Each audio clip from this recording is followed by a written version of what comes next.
For today's video, isi-share ko po ang aming home remedy for cough and fever.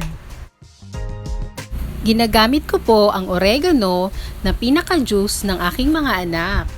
Sa isang baso na may oregano, maglalagay tayo ng hot water.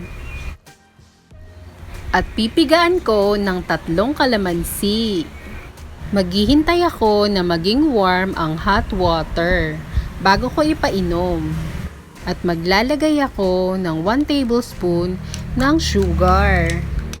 Kayo po, anong home remedy nyo? Share nyo naman!